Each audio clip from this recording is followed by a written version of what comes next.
आज का हमारा टॉपिक है अपने बच्चों को समझदार कैसे बनाइए।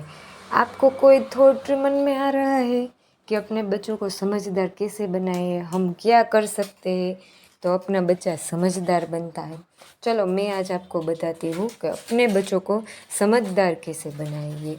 बच्चों को समझदार वो जो घर में देखता है वो ही देख के बच्चा समझदार बनता है।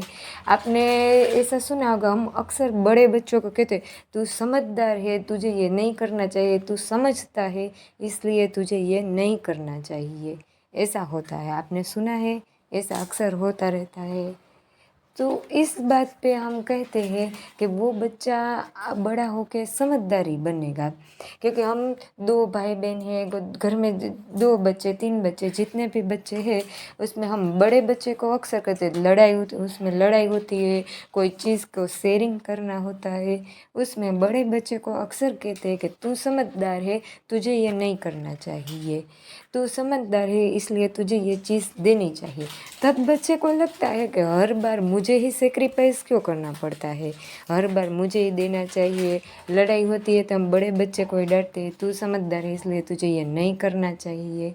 और तब बड़े बच्चे को ऐसा लगता है कि मेरे साथ ऐसा क्यों करते हैं। पर वो ही बच्चा बड़ा होके वो बच्चा ही समझदार बनता है और अक्सर वो घर में वही टाइप का वातावरण देखता है कि मैं समझदार हूँ, मुझे ये नहीं करना चाहिए, मैं समझदार हूँ इसलिए मुझे समझना चाहिए। हम पेरेंट्स भी उसको कहते हैं कि तू समझदार है इसलिए तुझे ये नहीं करना चाहिए। आपके घर में ऐसा हो रहा है? आपने सुना होगा, होता है या नहीं होता है? होता है ना। हाँ, इसलिए सभी घर में होता है, ऐसा नहीं है कि कोई कोई घर में, सभी घर में से। इसलिए वो बच्चा समझदार बनता है। हम वो जब छोटा होता है, छोटे से बड़े होता है, तब तक हम उसको कहते हैं कि तू समझदार है, तुझे ये नहीं करना चाहिए, तू समझदार है, तुझे ये नहीं कर। इसलिए वो बच्चा अपने आप को समझदार ही मानने लगता है। बच्चा अक्सर जो उसे समझाते हैं वो नहीं समझते बच्चे।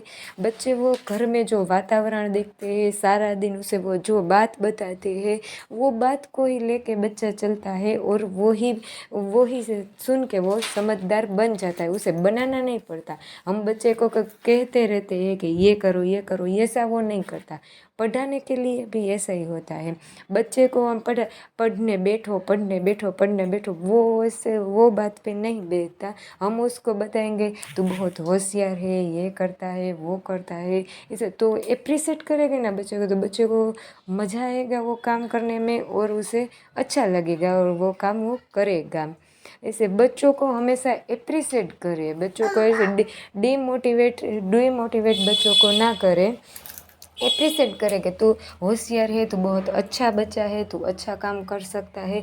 हम सारा दिन उसे ये बात बताते रहेंगे ना तो भी वो अच्छा बन जाएगा।